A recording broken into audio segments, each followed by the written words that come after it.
Hello and welcome. My name is Danish Bhatti. I'm currently the Clerkship Director for Neurology Clerkship at University of Central Florida College of Medicine.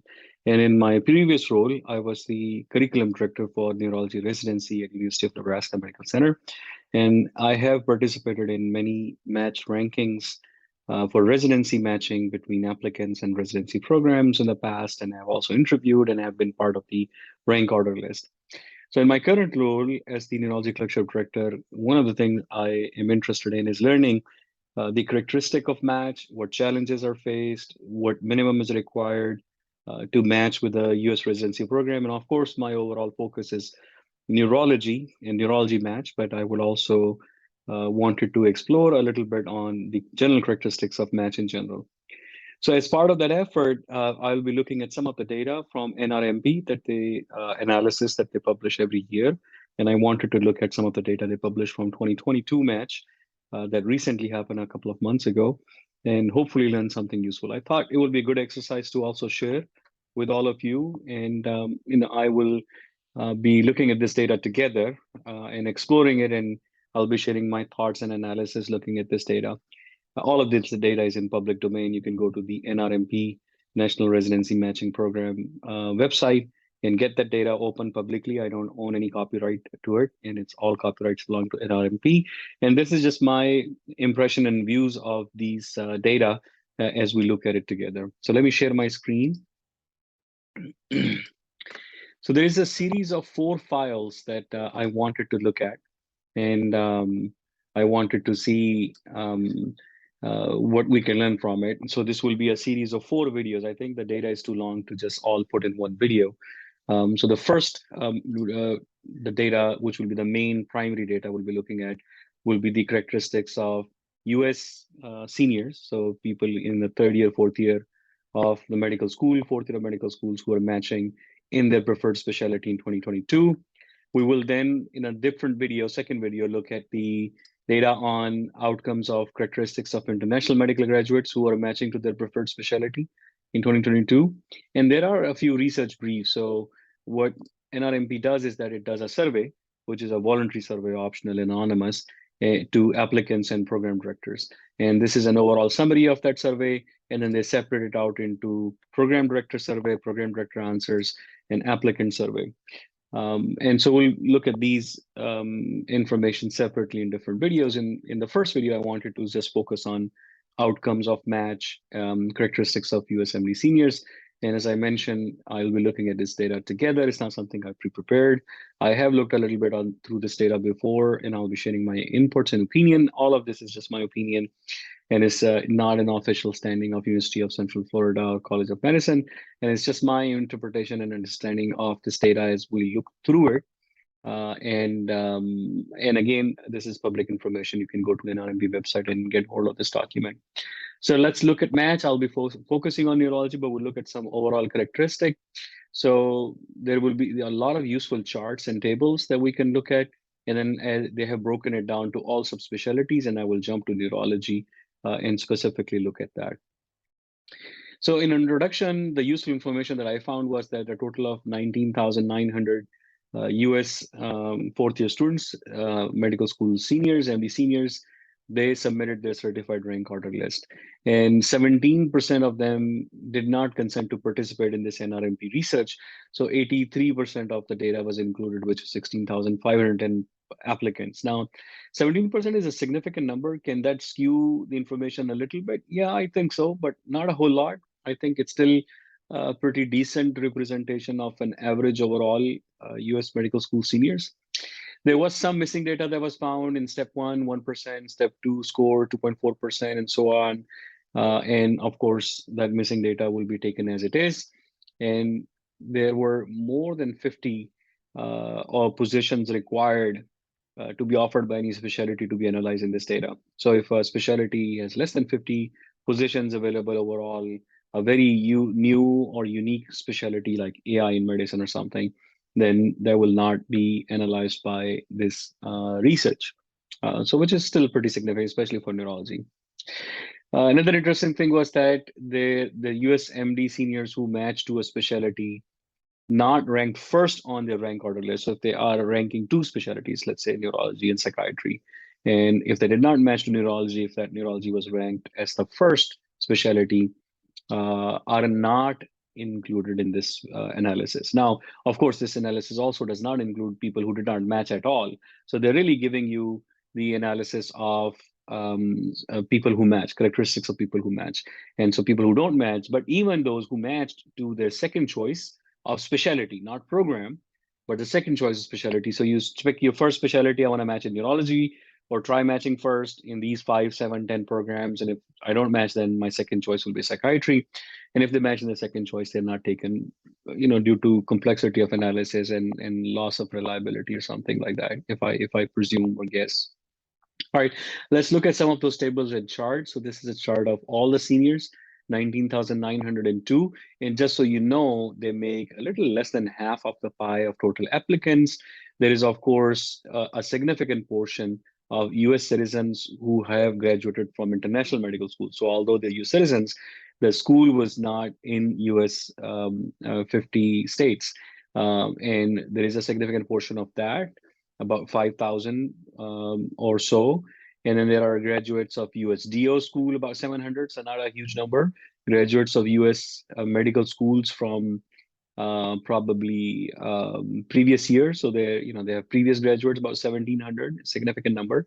And then another huge chunk is the non-US citizens who are graduating from international medical schools, so often called IMGs, and sometimes technically IMGs, international medical graduates, include both US citizens and non-citizens, but sometimes there's a distinction made. And these are another 7,800 or so. And then there are senior students from USDO Medical School, which is 7,300. So just another significant number. So 19,900 from MD school and 7,300 from DO school. All are USMD seniors. They are fourth-year medical students. There are some previous graduates, then there are international graduates, both US citizen and non-citizens, which is the bulk of all the applicants. So a total of 42,549 applicants in 2022 match, out of which about, I will say, 27,000 or so are US graduates, both MD and DO school, which, technically speaking, in the match perspective as compared to international medical graduates, are all can be considered as a single category. There are differences between MD and DO school, but this is not a place to go into those, and is not worth our analysis. But remember, this is an analysis of MD students, MD seniors. So the DO seniors are not included in this analysis. So this is MD only. Again, as I mentioned, my focus will be neurology, which had total of 1,000 positions. So it's a small number of positions relatively compared to things like internal medicine, which is about 10,000. And so on. Pediatrics is 3,000, psychiatry is 2,000. So really half of the psychiatry position in neurology. And total number of applicants is 1,249. So relatively not a very competitive participation, 1.23 applicant for each position available in the match. And again, these are MD senior applicants. So these are the US medical school fourth-year students who are applying, about 1.23 to each position. And as compared to some other fields, will be much higher. Let me see here quickly. Comparatively, 1.58 for neurological surgery, 1.54 for otolaryngology, 1.75 for plastic surgery. And then, it's more, or it's lower for some other specialties. So, for example, lowest seems to be radiation oncology of 0.88 applicant per position available, but not a lot of positions available to begin with.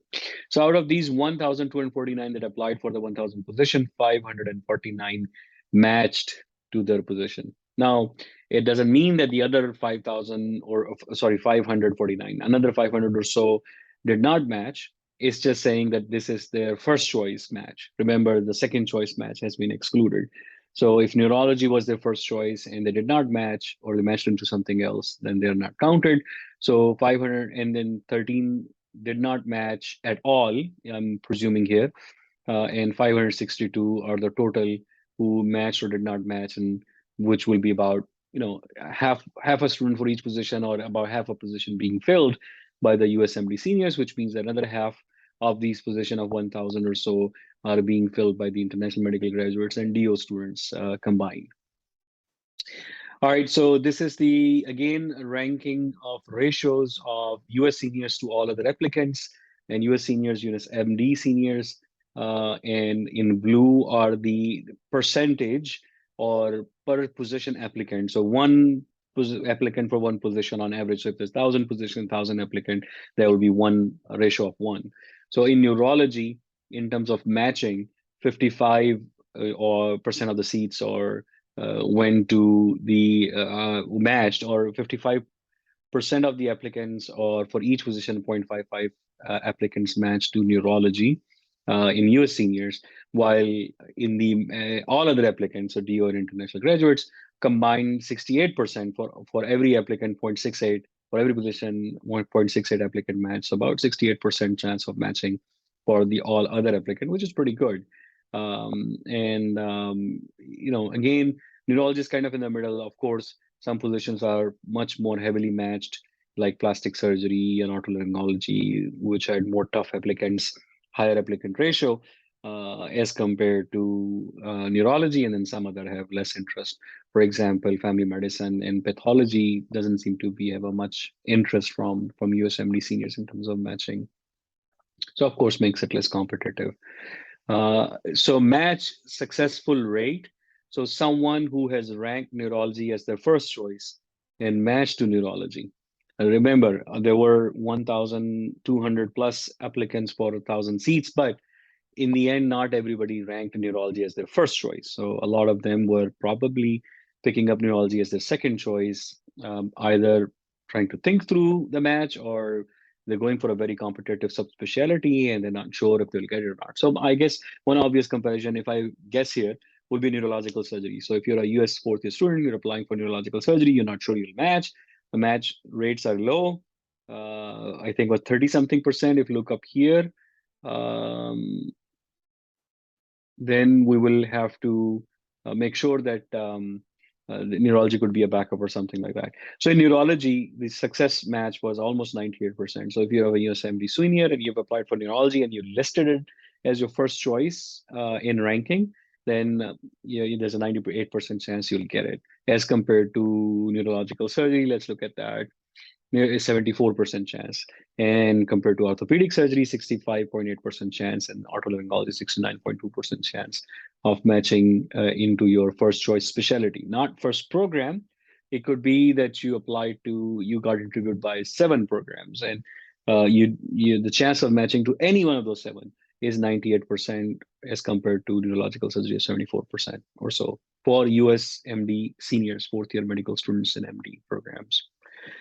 So summary statistics of 14,577 out of the 16,000 that allowed analysis. So this is not out of 19,000 applicants, because 17% did not allow analysis. So 16,000 or so that allowed analysis, 14,577 did match to any program. And again, this is the data on their first choice match, meaning that either they didn't match or they match to their second choice, not their first choice. And that will also be considered a non-match for this analysis. It's about 1,681 did not match. So that's a pretty significant number for someone who has gone to US medical school. But again, there may be a lot of these that actually match to their second choice, or they withdrew for personal reasons and so on and so forth. So I'm not sure if that data has been further broken down for our understanding. Contiguous ranks of USMD seniors, median number of matching. So this is how many programs they ranked and they matched, as compared to how many programs they ranked and they didn't match. So if you take 2 students, one has matched, one hasn't matched, what's the average number of programs that successful student who has matched has ranked, not interviewed or applied, but ranked on the list? And how many programs is ranked by someone who has not matched on average? So again, not match is a much smaller number, and there may be other factors, but match is a bigger number, 14,000 or so something. So in neurology, if you have matched, then it's likely that you have on average listed 15 programs on the rank. 15 programs, that's a pretty large number. And if you have not matched, then it's likely that you have on average ranked about 5 programs and you didn't match to the neurology as your first choice. And you may match into something else as your second choice was, let's say, psychiatry, and you matched into psychiatry, and that data is not available, or you unmatched. You didn't match at all. All right, so that's which I think is a very smaller number. I don't know if I go back to that previous table and if I can interpret it that way, that where it says that 13 USMD seniors did not match at all. Maybe that is the real number of unmatched out of 1,249 who applied. And maybe the other 500 something students or 700 students actually matched to somewhere else. So, but I'm not sure, I don't want to overread into this data. So let's stick with obvious or clear things. So that was the average number of programs ranked. Mean number of different specialties ranked by USMD seniors and who matched and didn't match. So that's interesting. That's where now we're going into that they ranked neurology and psychiatry or neurological surgery and neurology or something like that. But remember, matching here is defined as their first choice neurology. So if their first choice was psychiatry and they matched into neurology, which was their second choice, then they're considered not matched for this data analysis. So someone who matched in neurology has only ranked a 1.1 specialty. So very low number of people who matched into neurology has ranked another specialty on their rank order list. So they had neurology and psychiatry, family medicine. So 1.1. So I will say about 1 in 10 people have listed a second specialty if I extrapolated, as compared to someone who didn't match in neurology. They have a much higher listing. 1 in 2 people, 1.5, 1.1 in 2 people have listed another specialty on the rank order list. So they were double-minded, unclear, or they had low scores or some attempts or some other challenges, which they already had some suspicion that they may have trouble matching into neurology. Again, these not matched may have people who have matched into their second choice. So it's not people that just left handling an open bag. They may have matched into another program, and I think most of them did. Is my suspicion. I haven't looked at the data close enough to confirm that. So here comes the scores, the USMLE scores, step 1 score, which are going away. So there's one more year of USMLE step 1 score, and then this will be not a useful information anymore. But in 2022, people who successfully matched and had a step 1 score on average of 230, but our range is about a little over 220 to about 245 or something like that. If you look at the neurology range, so about 245 to a little over 220 or so. So pretty close, nice tight range. And the people who did not match in neurology had an average score of 210 in step 1 in a range of just below 220 to 195, about 205 or so. So decent score. And interestingly, unlike most other specialties, I'm surprised to see that there is no overlap. So it's step 1 score of someone who did not match, did not fall into the range of step 1 score of someone who matched. So this is very interesting. That makes me wonder if the step 1 score has played significant role in either candidates' decision to not rank neurology as their first choice and match into something else. So remember, although there were 1.23 applicant for each position, only 0.55 actually listed neurology as their first choice and 98% matched. So we're talking about 2% of people who did not match after listing neurology as their first choice, which is a very small number. So let's not read too much into it. Step 2 score, which are still there and are not going away for a while, are much higher. Clearly, people do better on step 2 as compared to step 1.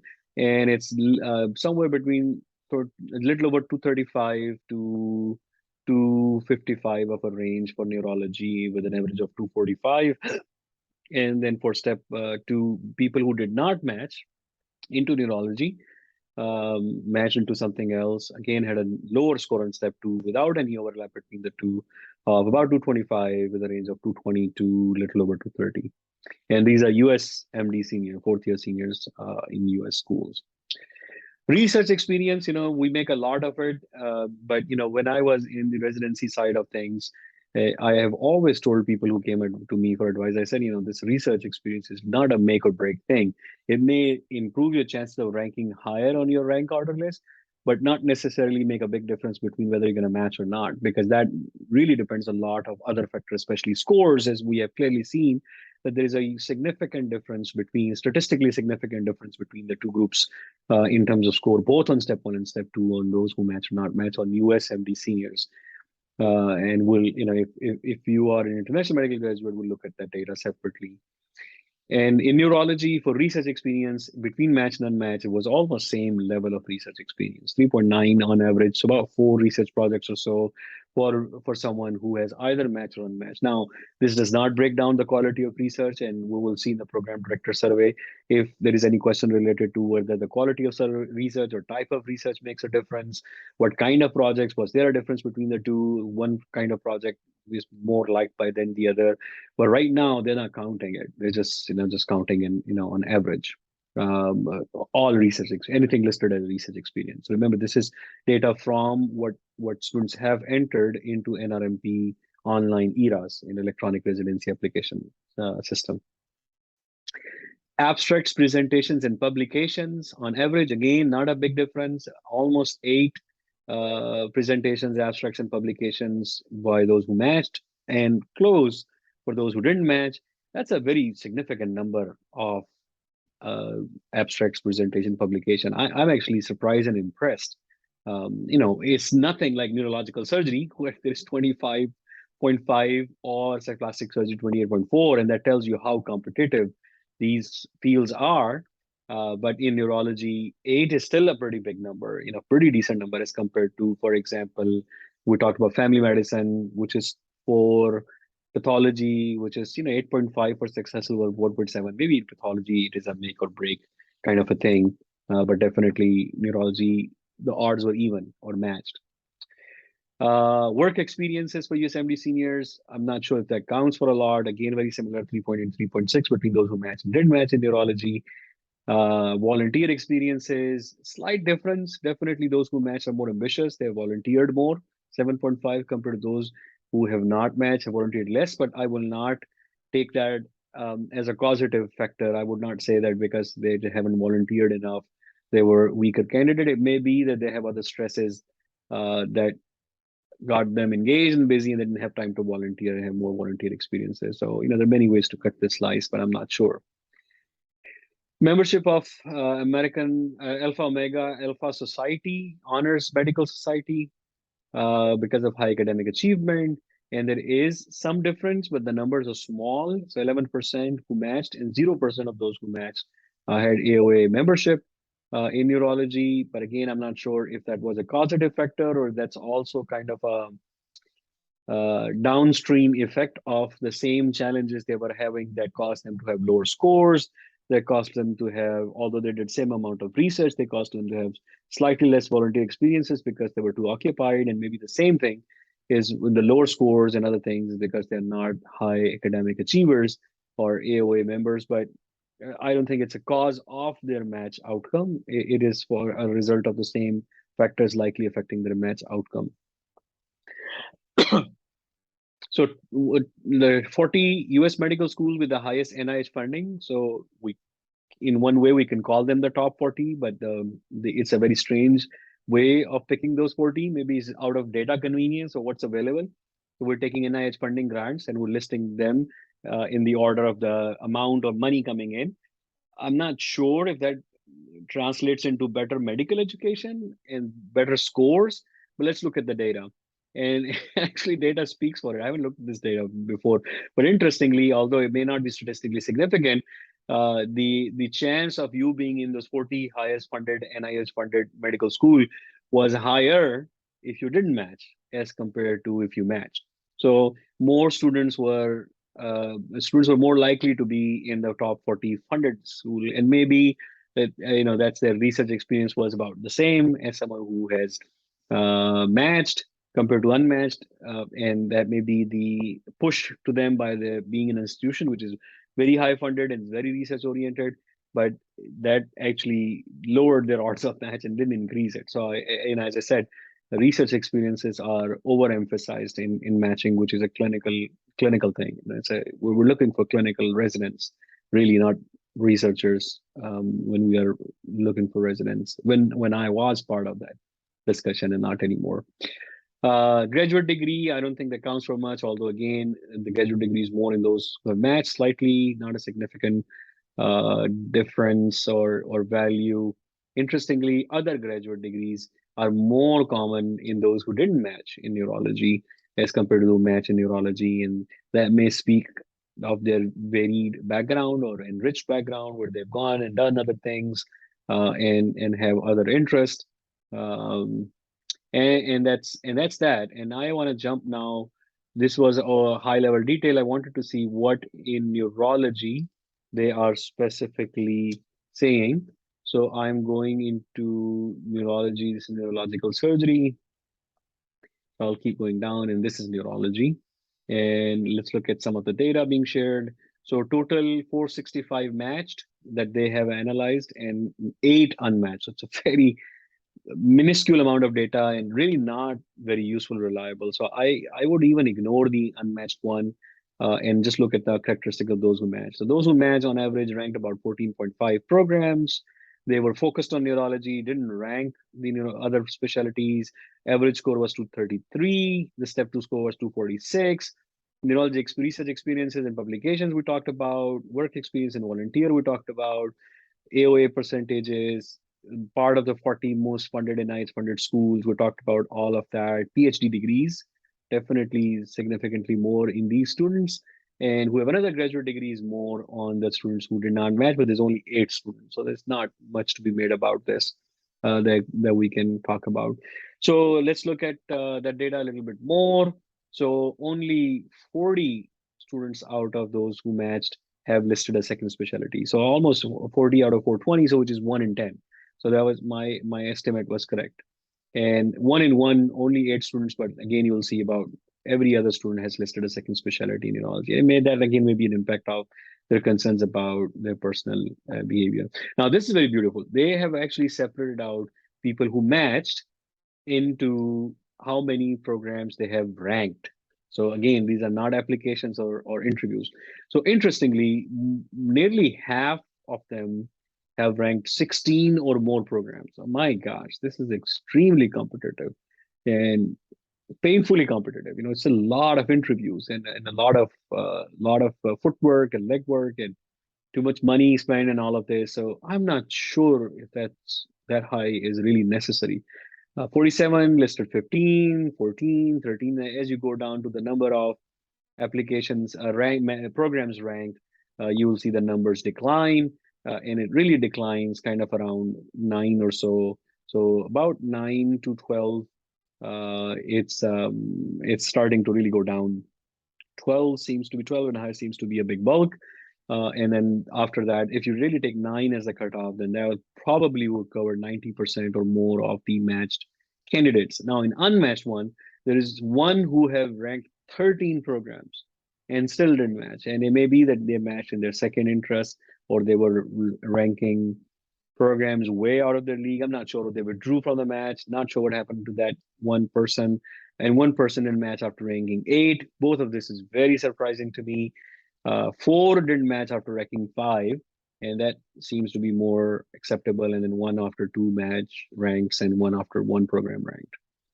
So that creates this probability graph based on this kind of data here. And if you plot it, what's your probability of matching if you rank certain programs? And clearly, if you hit 12 programs, then you're nearly 100% chance or 98%, whatever the chance of ranking was for USMLE seniors.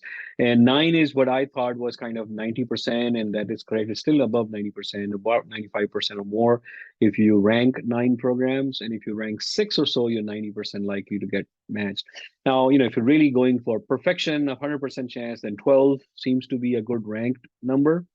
Now, to rank 12, you have to interview at 12, and to get interviewed at 12, you may have to apply more. And I don't know if that data will come out of these analysis, and we'll look at that and see how many people are applying and how many they're getting interviews out of. And scores, we talked about it. They are divided into 10 points. So from, let's say, 180 to 90, 90 to 200, 200 to 10, 10, 20, and so on and so forth. And you can see that the peak is around 221 to 230 of people who are ranked. But interestingly, people have ranked all the way down to score between 191 to 200. And although there are some who are unmatched at scores 211 to 220 and 201 to 220, but still majority of people who have a score like that are still ranking and still matching. So that's impressive. That means that even with a very low step one score, the programs are looking at your other qualifications and your performance and are ranking you. It may be that these are the students who are listing more than 9 or 10 program or more than 16 programs. And I don't know if that data will show up that in any of these reports, but I would love to see that data, that what happens to these rank order numbers as we go down. What's the average number of each of these 10s? Decades of programs ranked or listed. But someone with a score of 241 to 250 in step one has not matched, and 231 to 240. And that might be the people who are getting 8 or 13 interviews and still not matching. And it has to be something that they pull off or they withdrew from the match or something happened. Step two scores similarly follow a large spread. The average is 240 to 250 of most people, but all the way down to 201 to 210, there is still 2 people who matched. Actually, there was only 2 students and they matched of the data being analyzed. And even here, although 3 people did not match from 211 to 220 of step 2 score, the odds were still almost like 8 to 1 that you will match even with that low of a score if you fell into that range of your score on step 2. So that's pretty positive. And that is because for every seat, there's only 0.55 people matching or ranking, because a 98% match success rate, which means that almost so half of the seats are being taken up by the USMLE seniors, or 55% of the seats, and 45% of the seats are being given up to the international medical graduates, and that makes it still a very non-competitive. So there's 1 applicant for every 2 seats or so, or roughly or so. So pretty open, and that's why the probability of matching to preferred specialty based on step 1 score is all the way up top. It never drops below 85%, even with a score of 190, which is passing score probably. And research projects, we talked about the average being very high.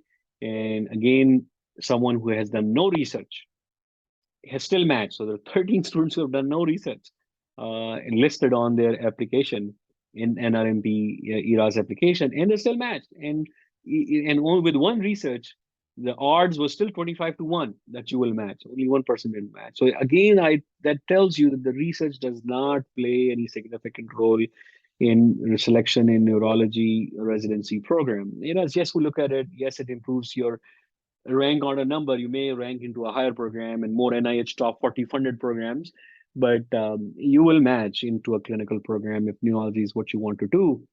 And if you haven't done much research, that means you probably are clinically oriented and have focus on patient care and clinical program. But it seems like a lot of students are now doing more and more research, and 5 or more research projects were listed by 126, about a quarter of the people who are matched into neurology. So very impressive. Abstract presentation, again, very impressive, 5 or more, 230 years. So more than half, I would say, students who are matched into neurology, USMD seniors, 4th year students. And then, but again, if you have no abstract for presentation, the odds are still 100% that you will match, 24 match, and with 128 match. And again, nobody who didn't match had no presentation. So not having any presentation, you still can match 100%. So that tells you that it plays a small part, no significant part in your selection. Work experiences, I'll skip that. Volunteer experiences, I'll skip that just because I'm not convinced of their value.